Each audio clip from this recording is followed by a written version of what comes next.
निरन्तरतामा क्रम भंग गर्दै प्रचण्ड सरकार। मन्त्री फेरेरै भए पनि जनताको कामलाई गति दिने दाहालको घोषणा। कोशी पुगेर प्रचण्डले भने पहिचानको मुद्दा संवादबाटै समाधान गर्न पहल गर्नेछु। सुकुम्बासीका समस्या पनि चाँडै समाधान गर्ने प्रचण्डको प्रतिबद्धता। महँगी नियन्त्रणमा 2 वर्ष यताकै उल्लेख्य प्रगति भएको प्रचण्डको दाबी। प्रधानमन्त्री प्रचण्डलाई लक्षित गर्दै राष्ट्रिय स्वतन्त्र पार्टीका सभापति रवि लामिछानेको टिप्पणी। चप्पल पड्काएर आएका नेताका नाति नातिनीहरूको विवाह 5 तारे होटेलमा। पर्यटन मन्त्री किराँतीलाई बर्खास्त र पशुपति क्षेत्र विकास कोषको नियुक्ति खारेज गर्न रापरपा नेपालको माग। राजीनामा माग गर्दै मन्त्री किराँतीको फेरि पनि पुतला दहन गरियो। राजीनामा मात्रै होइन, म फाँसीमा झुन्निन तामा ताउलो गर्न तयार रहेको छु, तर मैले गलत गरेको छैन भन्दै पर्यटन मन्त्री सुधन किराँतीको स्पष्टीकरण। जनता भ्रष्टाचार र कुशासनबाट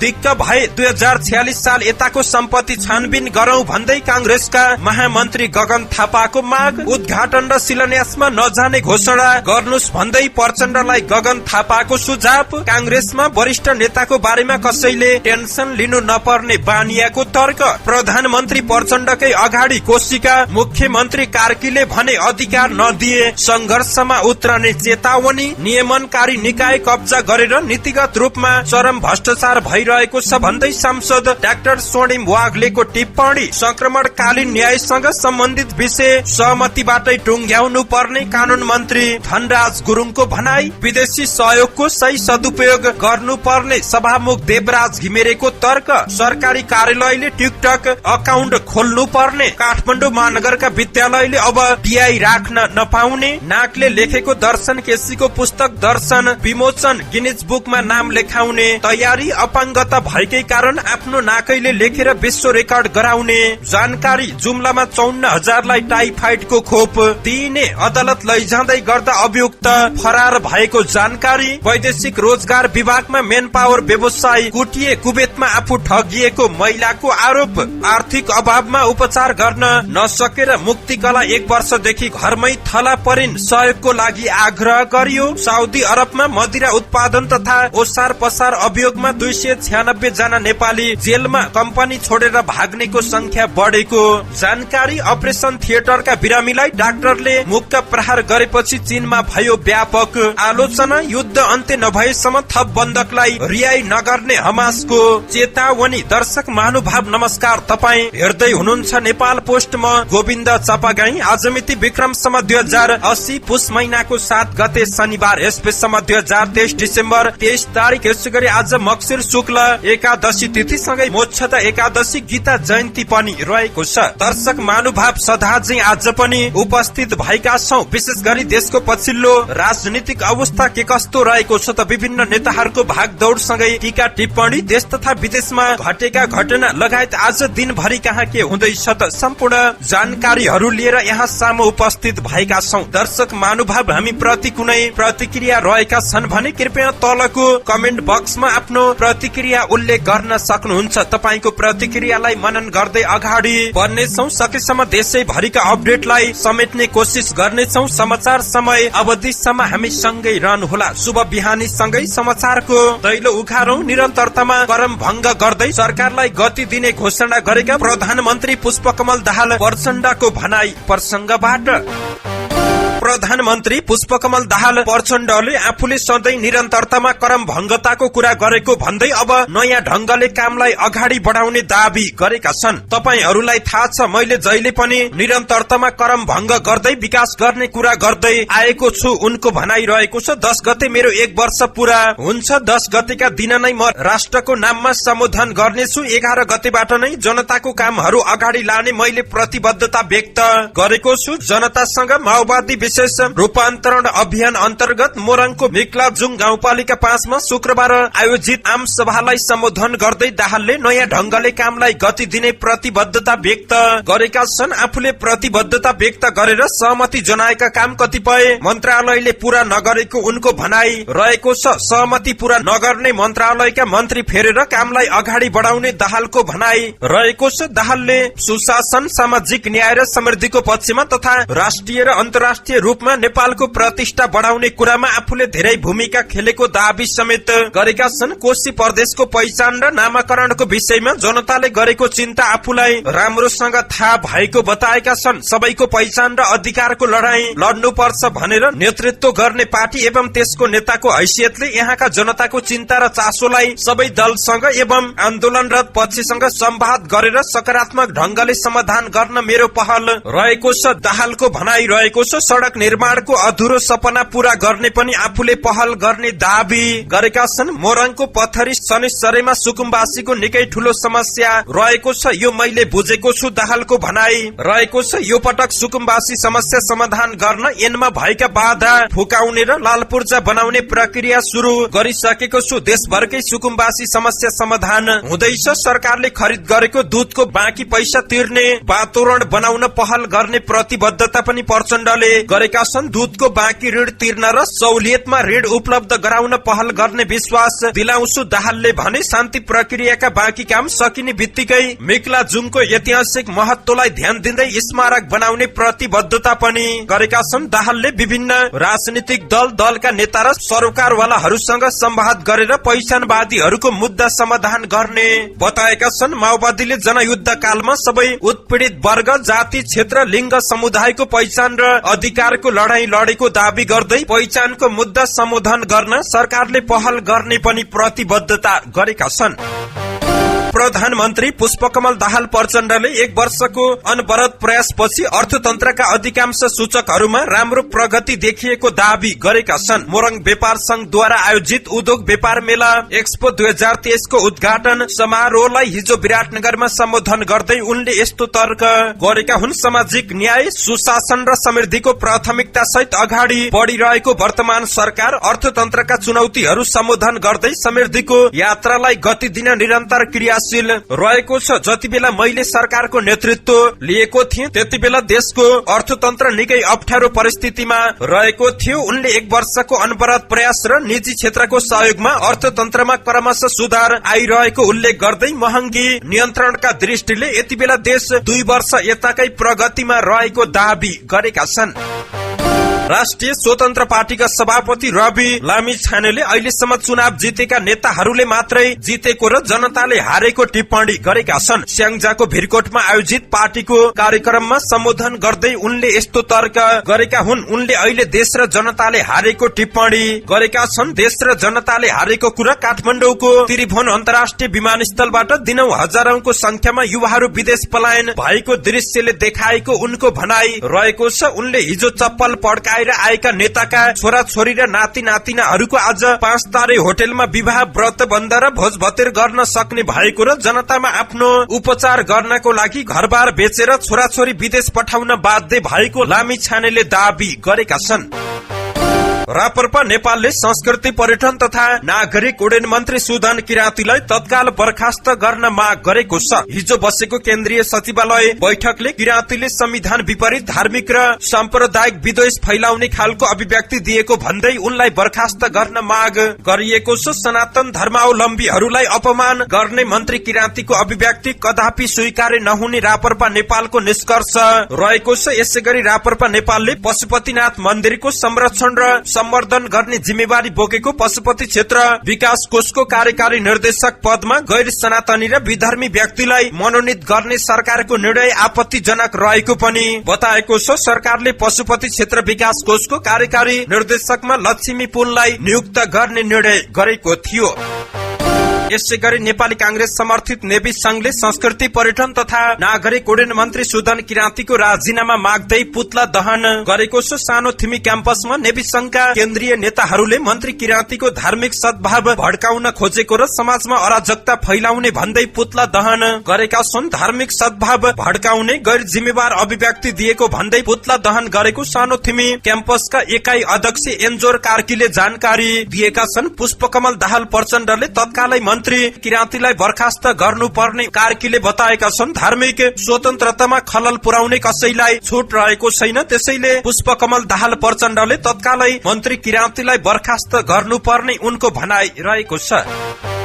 संस्कृति पर्यटन तथा नागरिक उड्डयन मन्त्री सुदन किराँतीले आफूले कुनै धर्मलाई विरोध नगरेको बताएका छन्। उनले आफूले संविधानलाई मानेर र संविधानले दिएको अधिकार प्रयोग गरेर जनतालाई उनीहरूको अधिकारको बारेमा जानकारी दिएको बताएका छन्। पत्रकार ऋषि धमलासँग कुराकानी गर्दै उनले आफ्नो अभिव्यक्ति संविधानकै परिधिमा रहेको र त्यसैको आधारमा राजीनामा दिनुपर्ने कुनै कारण नभएको बताएका छन्। तामो तुलसी गर्न पनि म तयार छु, जीवन भन्दा प्यारो केही हुँदैन, म फाँसीमा झुन्निन पनि तयार छु, तर मैले गल्ती बोलेको छैन, संविधानकै आधारमा बोलेको छु। आफूले धर्मको राजनीति नगरेको उनको स्पष्टीकरण रहेको छ। बल्खुमा आएर धर्मको आडमा राजा ल्याऊ भन्दै आन्दोलन गर्नेहरूले मात्रै धर्मको राजनीति गरेको उनको दाबी रहेको छ। आफू कानूनी राज्यको पक्षमा रहेको र कानून विपरीतको काम गर्नेलाई राज्यले कारबाहीको दायरामा ल्याउने उनको दाबी रहेको छ। उनले राज्यले कानून विपरीत काम गर्नेहरू, मिटर ब्याजी, नक्कली भुटानी शरणार्थी प्रकरणमा संलग्न, सुनकाण्डका दोषी लगायत अन्य विभिन्न काण्डमा मोचिएकाहरूलाई कारबाही गरेको बताउँदै धर्मको बहुभाषिक, बहुधार्मिक र बहुसांस्कृतिक देशमा कसैको अधिकार हनन भएमा राज्यले नछोड्ने उनको भनाई रहेको छ। राजावादीहरूले राजा ल्याउने नारा नीतिमा राख्ने र एउटा जाति, एउटा देश, एउटा भाषा, एउटा भेषको नारा लगाउने गरेको उनको टिप्पणी रहेको छ। उक्त कुरा नेपाली जनतालाई स्वीकार्य छ र नहुने समेत उनको भनाई रहेको छ। आफू जनताको पक्षमा रहेको दाबी गर्दै उनले राजा ल्याउनको निम्ति धर्मको प्रचार गर्ने, धर्मको लडाई लडाउने जस्ता कार्यहरू स्वीकार्य नहुने पनि चेतावनी दिएका छन्।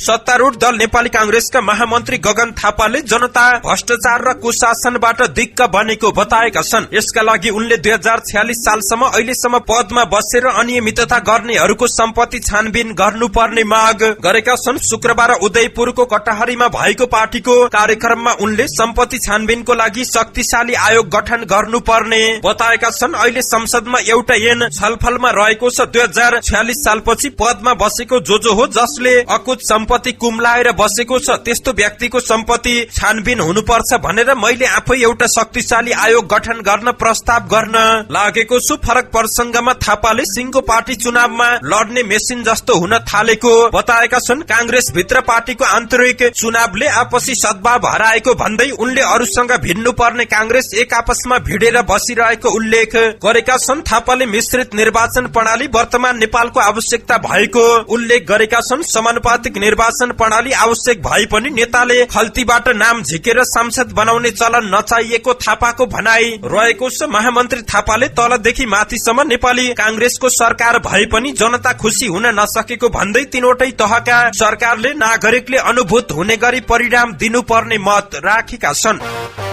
यसै गरी नेपाली कांग्रेसका महामन्त्री गगन थापाले प्रधानमन्त्री पुष्पकमल दाहाल प्रचण्डलाई उद्घाटन शिलान्यासमा नहिड्नको लागि सुझाव दिएका छन्। प्रचण्डले सरकारको 1 वर्ष पुगेको अवसरमा 10 पुसमा राष्ट्रको नाममा सम्बोधन गर्ने भएका छन्। सरकारको 1 वर्ष पुगेसँगै बोल्ड डिसिजन लिने पनि प्रचण्डले घोषणा गरेका छन्। पुस 10 गतेको तपाईको घोषणामा पहिलो काममा माघ 10 गतेसम्म म कुनै एउटा पनि उद्घाटनमा जान्न, उदयपुरको कांग्रेस जिल्ला सम्मेलनमा प्रचण्डलाई सुझाव दिँदै शुक्रबार थापाले म एउटा पनि शिलान्यास कार्यक्रममा जान्न र म एक ठाउँमा पनि गएर बोल्दिन भन्नुपर्छ। बिहान 8 बजेदेखि सिंह दरबारमा प्रधानमन्त्री हुनुपर्ने उनले बताएका छन्। देशलाई बोल्ने प्रधानमन्त्री र मुख्यमन्त्री नभई काम र परिणाम दिने चाहिएको उनको तर्क रहेको छ।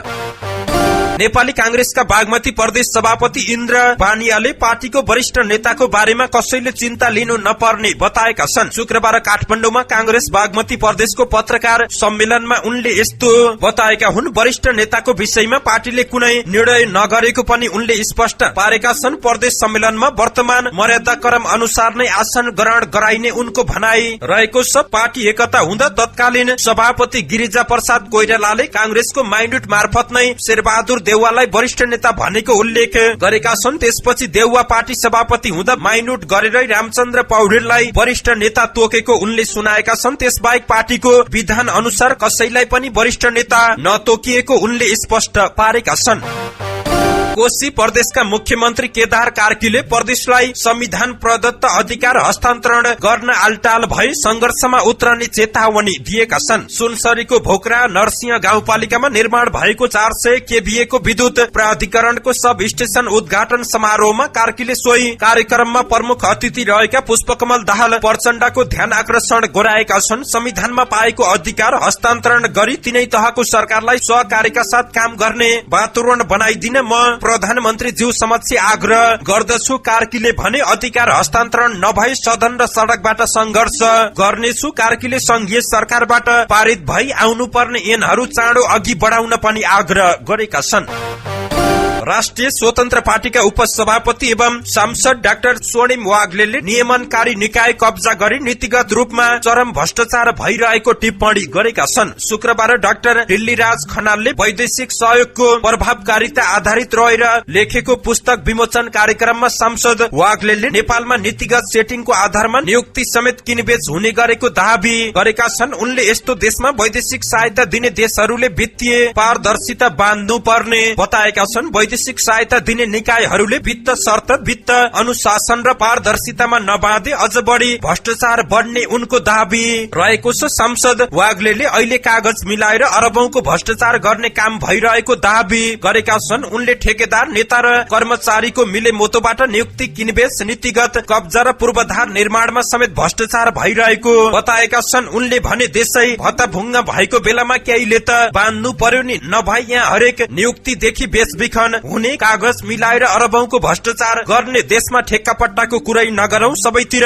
भ्रष्टाचार रहेको छ। ठेकेदार, नेता र कर्मचारीको मिले मोतोबाट नियुक्ति, किनबेच, नीतिगत कब्जा, नियमनकारी निकाय नै कब्जा गर्ने, संवैधानिक निकाय कब्जा गरेर नीतिगत रूपमा नै चरम भ्रष्टाचारको युगमा गएका छौं। यसको अन्त्य हामी गर्छौं। बाहिरबाट पैसा दिनेहरूले पारदर्शी गर नभनियो भने कति छाडा होला, उनले प्रश्न गरेका छन्। जहाँ सहयोग चाहिन्छ त्यहाँ वित्त शर्त आवश्यक रहेको छ। वाग्लेले प्रदेश सरकारहरूलाई पञ्चवर्षीय योजना बनाउन परामर्शदाताको आवश्यकता नभएको पनि दावी गरेका छन्। कानून, न्याय तथा संसदीय मामिला मन्त्री धनराज गुरुङले संक्रमणकालीन न्यायसँग सम्बन्धित विषयलाई सहमतिबाट अघि बढाउन उचित हुने बताएका छन्। सिंहदरबारमा शुक्रबार बसेको प्रतिनिधि सभा अन्तर्गतको कानून, न्याय तथा मानव अधिकार समिति बैठकमा मन्त्री गुरुङले संक्रमणकालीन न्यायसँग सम्बन्धित विषय मुलुकको शान्ति प्रक्रियासँग पनि जोडिएको भन्दै सहमतिबाट अघि बढाउन उचित हुने बताएका छन्। सहमति गर्ने प्रयास सफल हुन नसके विभिन्न विकल्प खुल्ला रहेको उनको भनाई रहेको छ। संक्रमणकालीन न्याय सम्बन्धी कानूनलाई अघि बढाउन देखिएको अडचन फुकाउन शीर्ष तहमा छलफल भइरहेको पनि उनको दावी रहेको छ। बेपत्ता पारिएका व्यक्तिको छानबिन, सत्य निरूपण तथा मेलमिलाप आयोग ऐन 2071 लाई संशोधन गर्न बनेको विधेयकमाथि उपसमितिको प्रतिवेदन सहित छलफलमा मन्त्री गुरुङले सहमति जुट्न बाँकी 4 विषयमा छिट्टै शीर्ष तहमा सहमति जुट्ने विश्वास व्यक्त पनि गरेका छन्। प्रतिनिधि सभाका सभामुख देवराज घिमिरेले विदेशी सहयोगको सही सदुपयोग हुनुपर्ने बताएका छन्। शुक्रबार काठमाडौँमा आयोजित एक कार्यक्रमलाई सम्बोधन गर्दै उनले यस्तो बताएका हुन्। उनले विदेशी संघ संस्थाहरूले आफ्नो उद्देश्य पूरा गर्नको लागि सहयोगका कार्यक्रमहरू ल्याइरहने क्रम बढ़िरहेको भन्दै यसको निगरानी हुनुपर्ने बताएका छन्। उनले वैदेशिक सहयोगहरूको सदुपयोग ठिक ढंगबाट गर्नको लागि आम जनताको पहुँचमा सहायता बारेको जानकारी पुग्नुपर्ने बताएका छन्। उनले देशको विकास गर्न विभिन्न वैदेशिक संघ संस्था, राष्ट्र र कार्यक्रमहरू मार्फत आइरहेका सहयोगहरूलाई सरकार मार्फत संसदमा पेश गर्ने र संसदले त्यसको प्रयोग कहाँ, कुन क्षेत्रमा र कसरी गर्नुपर्छ भन्ने बारेमा बजेट वा नीति अन्तर्गत कार्यान्वयनमा लैजानु पर्ने बताएका छन्। उनले वैदेशिक सहयोगको कार्यान्वयन भइरहेको ठाउँको निरीक्षणमा संसदले प्रभावकारी निगरानी बढाउनु पर्ने बताएका छन्। सरकारले आफ्नो काम कारबाही तथा सूचना बारे जानकारी दिन सरकारी कार्यालयहरूले सामाजिक सञ्जाल प्रयोग गर्नुपर्ने गरी निर्देशिका ल्याएको छ। मन्त्री परिषदको बिहिबार बसेको बैठकले सरकारी कार्यालयले सामाजिक सञ्जाल प्रयोग गर्ने सम्बन्धी निर्देशिका 2080 पास गरेको छ, जसमा सरकारी कार्यालयले आफूले गरेको काम र भविष्यमा गर्ने काम कारबाही बारे सर्वसाधारणलाई जानकारी दिन सामाजिक सञ्जाल प्रयोग गर्नुपर्ने उल्लेख गरिएको छ। यसरी खोलिने युजर एकाउन्टमा कार्यालयको आधिकारिकता खुल्ने हुने तथा सर्वसाधारणले पहिचान गर्न सक्ने नाम, ठेगाना, सम्पर्क नम्बर, इमेल सहितका विवरण नेपाली र अंग्रेजी दुवै भाषामा राख्नु पर्नेछ। प्रधानमन्त्री, मन्त्री, सम्बन्धित निकायका प्रमुखले प्रयोग गर्ने युजर एकाउन्टमा भने सम्बन्धित व्यक्तिको तस्बिर प्रयोग गर्न सकिनेछ। यसरी खोलिएका एकाउन्टहरूलाई भेरिफिकेसन गर्न संचार तथा सूचना प्रविधि मन्त्रालयले सघाउनेछ। कार्यालयले खोलेको सामाजिक सञ्जालको एकाउन्टमा नियमित रूपमा सार्वजनिक गर्नुपर्ने प्रगति विवरण लगायतका सामग्री सार्वजनिक गर्नु पर्नेछ। निर्देशिकामा कुन सरकारी कार्यालयहरूले कुन सामाजिक सञ्जालमा एकाउन्ट खोल्न सक्छन् भनेर पनि लेखिएको छ र यसमा टिकटक पनि समावेश रहेको छ। सरकार आफैले टिकटकमाथि प्रतिबन्ध लगाएको छ। 27 कार्तिकको मन्त्री परिषद बैठकले नै सामाजिक सद्भाव बिगारेको भन्दै टिकटकमाथि प्रतिबन्ध लगाउने निर्णय गरेको थियो, तर सरकारी कार्यालयले सामाजिक सञ्जाल प्रयोग गर्ने सम्बन्धी निर्देशिका 2080 मा सरकारी कार्यालयले एकाउन्ट खोल्नु पर्ने सामाजिक सञ्जालको सूचीमा टिकटकलाई पनि समावेश गरेको छ।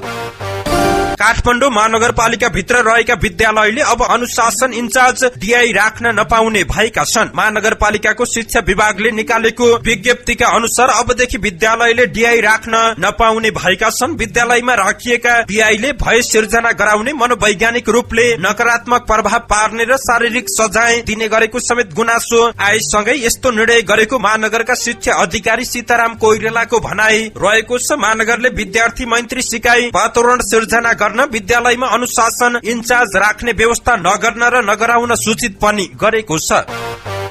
साहित्यकार दर्शन केसीको नयाँ सिर्जनाको रूपमा दर्शन नामक कृति सार्वजनिक भएको छ। शुक्रबार राजधानीमा आयोजित एक कार्यक्रममा महिला बाल बालिका तथा ज्येष्ठ नागरिक मन्त्री सुरेन्द्र राज आचार्यको प्रमुख अतिथित्वमा तथा महानायक राजेश हमालको उपस्थितिमा पुस्तक सार्वजनिक गरिएको छ। 26 वर्षीय दर्शनले यो पुस्तक आफ्नो नाकले लेखेका हुन्। उनले यसअघि पनि विभिन्न विषयमा 150 भन्दा बढी कविता सिर्जना गरिसकेका छन्। उनी शारीरिक रूपमा पूर्ण अपाङ्ग रहेका छन्। 26 वर्षीय दर्शन बाल्य अवस्थामै अर्थात 1 वर्षको हुँदा नै मस्तिष्क पक्षघातबाट पीड़ित भएका थिए। त्यसैले गर्दा उनको शरीर स्थायी रूपमा हलचल गर्न सक्दैन। जन्मदेखि नै आंशिक पक्षघात भएकै कारण बोल्न र हिन्डुल गर्न नसक्ने केसी नाकले कम्प्युटरमा टाइप गरेर नेपाली र अंग्रेजी भाषामा कविता लेख्छन्। उनले नाकले लेखेको यो पुस्तकले Guinness book of world record राख्ने दावी गरिएको छ। उक्त पुस्तकलाई गिनिज बुकमा पठाउने तयारी गरिएको उनका आफन्तले जानकारी दिएका छन्। दर्शनले यसअघि पराक्रम बाल प्रतिभा पुरस्कार प्राप्त गरिसकेका छन्। जिल्लाका 8वटा स्थानीय तहका लक्षित जनसंख्याको 16 देखि 45 वर्ष उमेर समूहका करिब 54,635 जनालाई टाइफाइड विरुद्धको खोप दिइने भएको छ। सो खोपलाई अभियानको रूपमा सञ्चालन गर्ने बारे जिल्ला स्तरीय बैठक तथा अन्तर्क्रिया कार्यक्रममा जानकारी दिँदै जनस्वास्थ्य सेवा कार्यालयका प्रमुख कृष्ण सापकोटाले जानकारी दिएका छन्। जिल्लामा पहिलो चरणमा यही पुस 8 गतेदेखि 10 गतेसम्म बनका सुन्दरी, सिन्जा र हिमा गाउँपालिकामा टाइफाइड विरुद्धको खोप अभियान गरिनेछ। दोस्रो चरणमा पुस 11 देखि 13 गतेसम्म चन्दननाथ, पातरासी, गुठी चौर, तिला र तातोपानी गाउँपालिकामा खोप अभियान सञ्चालन हुने जानकारी प्राप्त भएको छ। यसको लागि 120 खोप कार्यकर्ता परिचालन हुने भएका छन्। 240 स्वयंसेवक र 300 वटा खोप सेसन रहेका छन्। खोप लगाउन छनौट भएका तालिम प्राप्त स्वास्थ्य कर्मीबाट मात्रै खोप लगाइने कार्यालय प्रमुख सापकोटाले जानकारी दिएका छन्। बाल यौन दुर्व्यवहार मुद्दामा पक्राउ परेका 36 वर्षीय छोटु सदाई मुसहर फरार भएका छन्। 36 वर्षीय सदाई बाल यौन दुर्व्यवहार मुद्दामा बिहीबार पक्राउ परेका थिए। शुक्रबार म्याद थपको लागि जिल्ला अदालत सिराहा लगिँदै गर्दा सदाई इपरका प्रहरी कार्यालय लाहानको गाडीबाट हाम फालेर फरार भएका छन्। सदाईले सरकारी वकिल कार्यालय नजिक रोकिराखेको गाडीबाट म्याद थपको लागि ओर्लिने क्रममा हदगडी फुकाल्दा हाम फालेर फरार भएको जिल्ला प्रहरी कार्यालय सिराहाले जानकारी दिएको छ। फरार सदाईको खोजी भइरहेको जिल्ला प्रहरी कार्यालय सिराहाका प्रहरी प्रवक्ता डीएसपी रविन्द्र राज पाण्डेले जानकारी दिएका छन्।